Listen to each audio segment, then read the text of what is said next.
The Sea Wolf by Jack London. Narrated by Sebastian Blackwood. Chapter 1.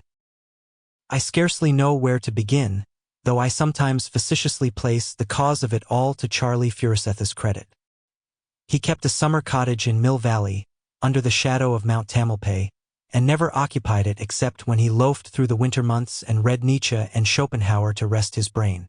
When summer came on, he elected to sweat out a hot and dusty existence in the city and to toil incessantly.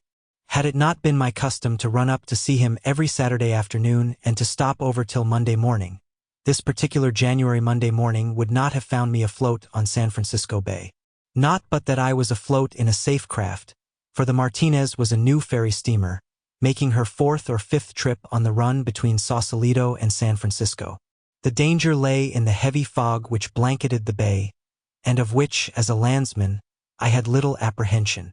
In fact, I remember the placid exultation with which I took up my position on the forward upper deck, directly beneath the pilot-house, and allowed the mystery of the fog to lay hold of my imagination.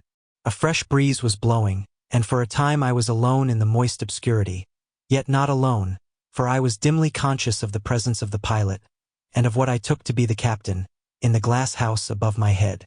I remember thinking how comfortable it was, this division of labor which made it unnecessary for me to study fogs, winds, tides, and navigation, in order to visit my friend who lived across an arm of the sea.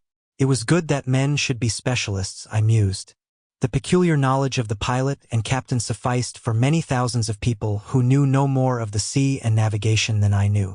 On the other hand, instead of having to devote my energy to the learning of a multitude of things, I concentrated it upon a few particular things, such as, for instance, the analysis of Poe's place in American literature, an essay of mine, by the way, in the current Atlantic.